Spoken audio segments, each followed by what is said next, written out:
Olá, eu sou Andresa Gurgel, dentista, especialista em ortodontia e harmonização orofacial e mestranda da T6 da Faculdade Paulo Picanso. Nós hoje vamos conversar sobre fios faciais, materiais e aplicações. Os fios vêm vindo numa evolução, andando junto com a ciência. Em 56 e 60, nós tivemos os fios de nylon para preenchimento do sulco nasolabial e os fios de ouro a nível subdérmico. Só que os fios de ouro tinham uma técnica muito pobre. Em 64, houveram a primeira patente dos fios espiculados e em 75, uma nova técnica de fios de ouro. Em 90, os fios de ouro foram inseridos no pescoço, com resultados também pobres e pequenos. E em 94, fios de poliuretano, fios de PDO e acupuntura. Já dos anos 2000 a 2006, nós tivemos os fios búlgaros e os fios inabsorvíveis com garras bidirecionais e também os fios silhuetes. E o que é que isso nos mostrou? A experiência com fios inabsorvíveis nos mostrou ao longo desse período muitas reações indesejáveis, além de problemas que eram difíceis de ser reparados. A ausência de um efeito sustentável quanto à indução do colágeno e a complicações levaram os fios inabsorvíveis ao seu desuso. E o que são fios? O que é que a gente chama de fios faciais?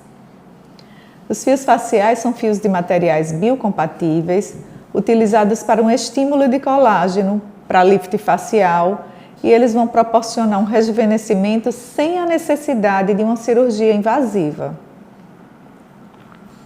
As principais propriedades desses materiais vai ser biocompatibilidade, absorção gradual, estímulo à produção de colágeno. Dentro desses materiais, nós vamos ter os fios de PDO, os fios de PLLA e os fios de policaprolactona.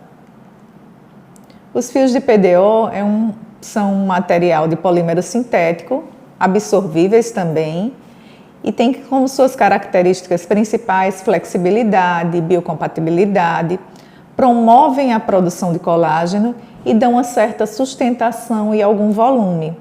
E são indicados para flacidez facial moderada.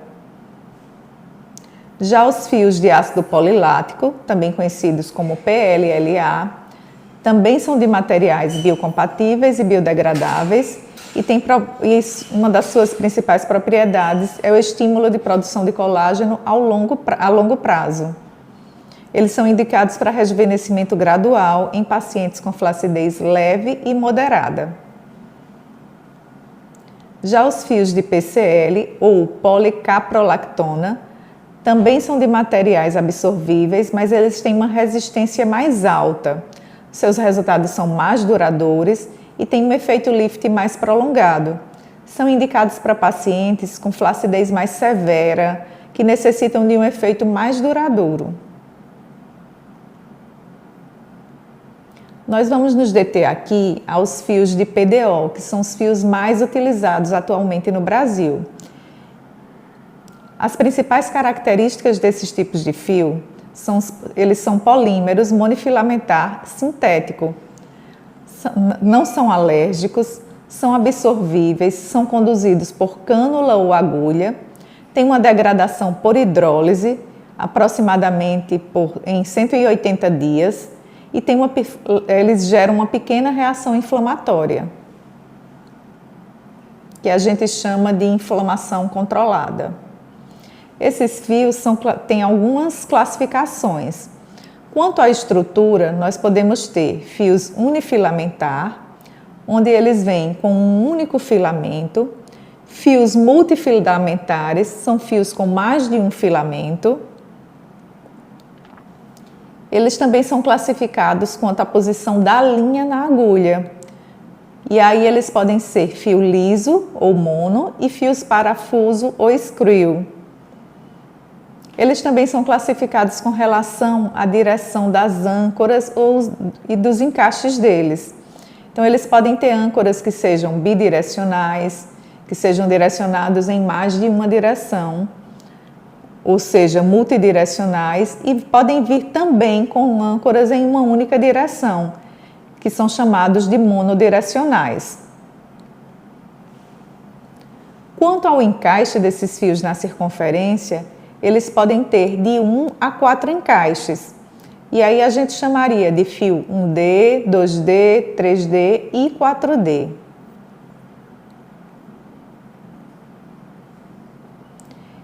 Esses fios vêm num suporte para a condução dele, para a inserção deles na pele. E aí eles podem ser fio com base em uma agulha, fio com base em uma cânula. Eles podem ter também fio com 2 agulhas. E aqui nós temos alguns exemplos. Esse primeiro caso é um fio agulhado, multifilamentar. No segundo, a gente tem um fio de cânula, com dois filamentos de fios. E a gente também ainda tem um fio que ele vem como se fosse uma mangueira eu chamo uma mangueira de gás, né? De gás de cozinha, que ele vem no encaixe todo trançado e aí ele vai formar colágeno tanto por fora quanto por dentro dele, nessa passagem, que é esse terceiro exemplo. Os fios, eles também podem ser classificados quanto à espessura dele, o diâmetro, e quanto ao tamanho que ele vem na agulha, quanto ao calibre dessa agulha, e aí eles vão ter várias dependendo do que eles vierem. Posso cortar aqui? Pode. Certo.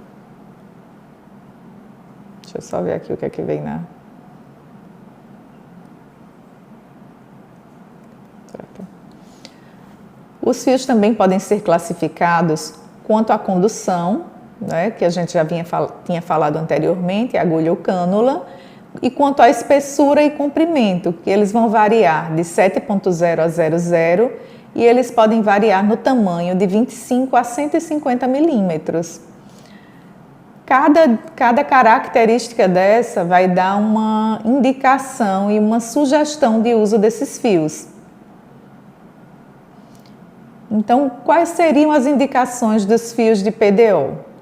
De 25 a 35 anos, normalmente a gente usa mais para uma questão de prevenção do envelhecimento. Já entre 35 e 70, a gente vai realmente tratar o envelhecimento da pele. Mas ele também tem uma indicação como tratamento de pós-acne, né, para melhorar a qualidade de pele, como também de outras cicatrizes. E aí, diante de tudo isso, a gente se questiona que fio usar. Como é que a gente vai fazer a escolha desses fios com tantas características diferentes? Existem alguns fatores que vão nos nortear, né, que vão nos direcionar na escolha desses fios. Uma das questões é a preferência pessoal do uso. Quanto mais eu tenho conhecimento daquele produto, mais eu sinto segurança e vou ter uma boa aplicabilidade nele. Então, isso é uma questão também que norteia a escolha do fio, né? Uma preferência pessoal do profissional. Outra coisa que vai nos fazer direcionar na escolha vai ser a região a ser tratada, o grau de flacidez, qual a idade desse paciente, o estado de saúde geral dele, a quantidade de fios que eu tenho disponível para se obter o resultado que eu desejo e o custo total desse procedimento. Então, que fio eu usaria para ter o resultado que eu espero no menor custo para esse paciente? E aí a gente vem para os mecanismos de ação. Como é que esse fio age para ser um indutor de colágeno? Os fios de PDO, os fios absorvíveis, eles provocam uma reação inflamatória, uma cascata inflamatória controlada, a gente chama isso, E nessa cascata inflamatória, como qualquer outra, vai acontecer vasodilatação, aumento de fluxo sanguíneo, aumento da permeabilidade dos capilares, liberação de fluidos, migração de leucócitos para essa zona e a resposta sistêmica. E nessa resposta sistêmica a gente teria a formação do colágeno.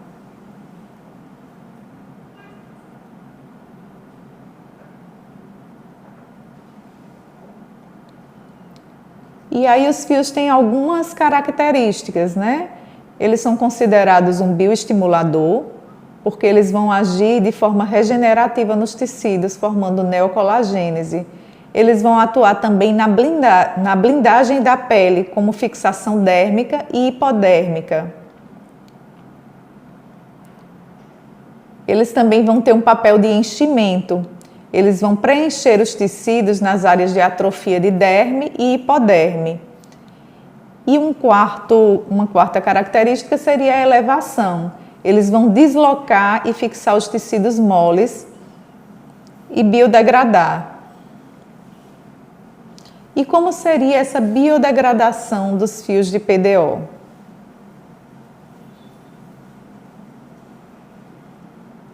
A degradação dos fios de PDO, ela ocorre por hidrólise.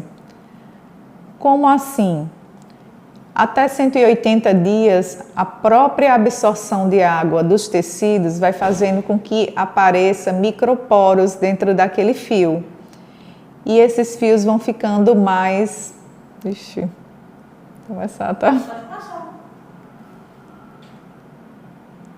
eu ver só se eu botei aqui alguma anotação. Posso voltar aqui tudo?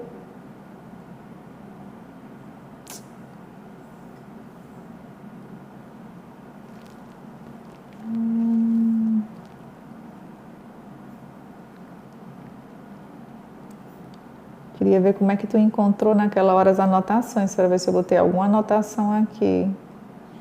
Tem uma esquisinha aqui, ó, no canto da tela, bem aqui, ó. Certo. Aí tá pertinho ESC. Certo. Aí você olhou lá no canto direito. Foi. É porque tem dois aqui que não apareceram no geral. O que é que acontece, hein? Quando eu coloquei a tela toda, tem dois fios. Já pulou. Ele já pulou direto. Ele tá aqui. Aparece para mim. Mas a bateria tá na tomada, né? Que vai arriar. Não. Ela aparece para mim, só que não está aparecendo na apresentação. Ah, mas é estranho, porque eu nem baixei. Porque se eu tivesse baixado, poderia ser que como é do Windows e aí modificou ele para o Mac. Mas está no PowerPoint. Deixa eu ver aqui de novo. Vou botar a apresentação aqui de novo para ver se eles...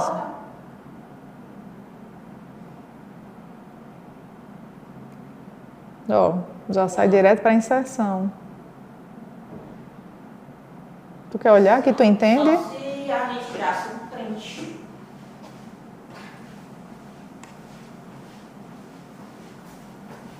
Eu achei estranho a cor dele quando eu estava revendo a aula.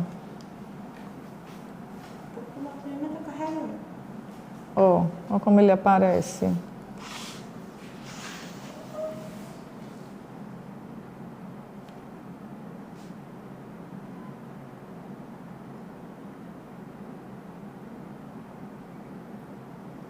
Continua aparecendo assim.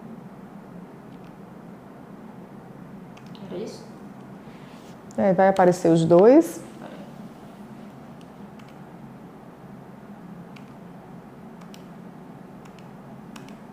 Ó, tá pulando direto.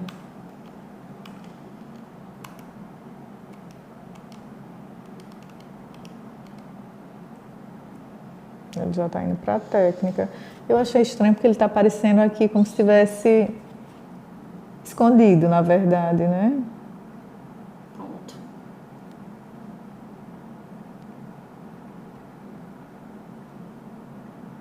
Aí apaga só um que a gente repetiu. Acho que tá tudo, ó, 24, 25, 26. Ah, Pois não, é porque é repetido.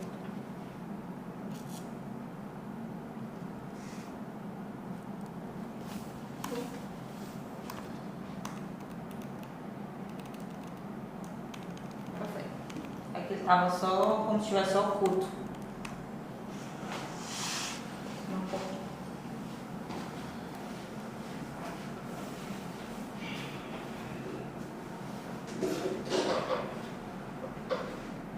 Vai?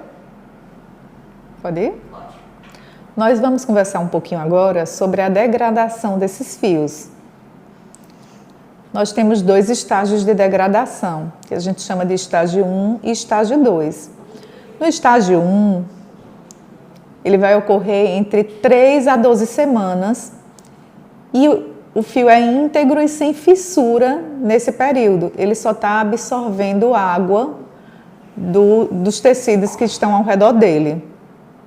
Já no estágio 2, ele vai acontecer fissuras na superfície do fio, com a penetração de água desses tecidos, e aí ele vai perder a firmeza, mas sem perda de massa.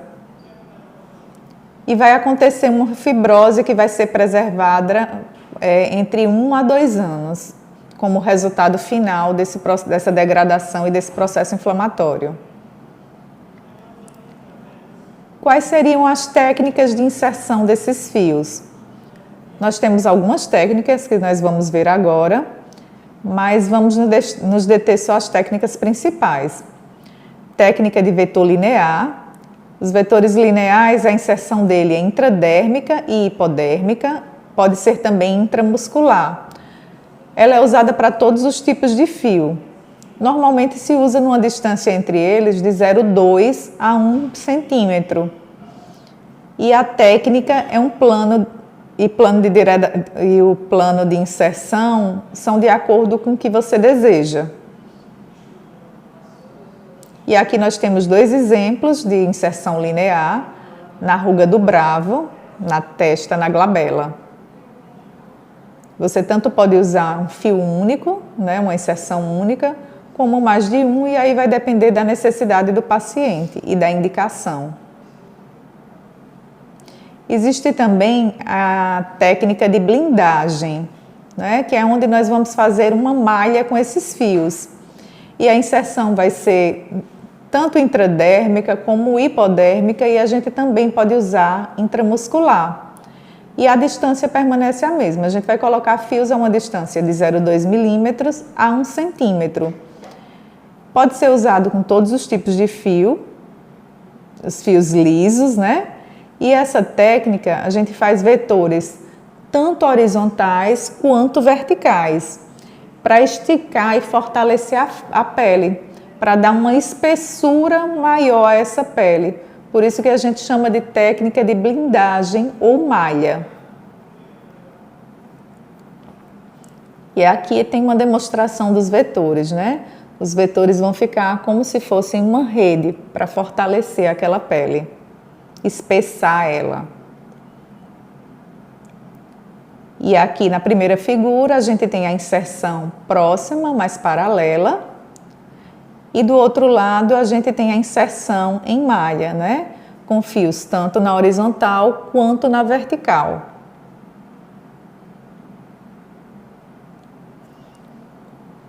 Nós temos também a técnica de inserção em leque. A inserção em leque, ela já difere um pouquinho das outras 2 primeiras. É uma inserção que deve ser intradérmica ou subcutânea. A distância permanece a mesma e normalmente a gente usa com os fios COG, que são os fios de sustentação.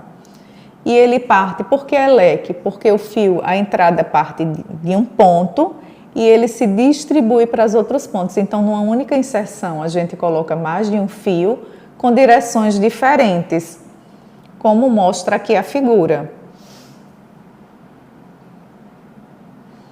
E aqui nós temos 2 exemplos, né? Essa técnica é mais para tracionamento de tecido, para reposicionamento tecidual. Então, nessa primeira figura, a gente mostra o planejamento. A inserção seria aí na região de zigomático e os fios partem por 3 direções diferentes. E aqui já na segunda figura, a gente tem os fios inseridos, todos eles partindo do mesmo ponto e indo em direções diferentes para fazer esse reposicionamento, como está mostrando na figura. E quais as vantagens desses fios de PDO? Existe um alto nível de satisfação desses pacientes, é um procedimento suportável, com poucas complicações, Tem um custo relativamente baixo se a gente for comparar com um lift cirúrgico. O período de recuperação é um período mais rápido e ele permite um resultado satisfatório aproximadamente por 1 ano. Agora, vale salientar que esse resultado também tem muito a ver com a quantidade de fios que você está usando, com o seu planejamento. Mas como todo procedimento na harmonização, a gente também tem algumas contraindicações. E coincide com algumas indicações também para outros tipos de procedimento de harmonização orofacial, como a gente não pode ter infecções ativas ou inflamações na área da aplicação, não deve se estar usando o uso de anticoagulante, diabetes, hipertensos, cardiopatos graves ou com doenças autoimunes, eles não controladas, eles não têm indicação de uso. Gravidez e lactação é um período que realmente a gente evita estar fazendo algum procedimento mais invasivo, por menos invasivo que sejam os fios. Tudo que tiver nesse período a gente deixa para depois. Pacientes que têm a tendência a queloide têm contraindicação de fios. Pacientes com algum tipo de coagulopatias, distúrbios neuropsiquiátricos, uso habitual de anti-inflamatórios não esteroidais. Se a gente tiver também uma flacidez excessiva, esses fios não vão dar um resultado ou vão dar um resultado muito pobre. Então, a gente diria que seria uma das contraindicações, porque aí já partiria para outro tipo de procedimento ou até para o lift cirúrgico mesmo. E um histórico de hipersensibilidade ou alergia ao material. E aí eu finalizo com essa frase, que desafios são combustível para o conhecimento e quem não se arrisca a aprender jamais alcançará o novo. Obrigada.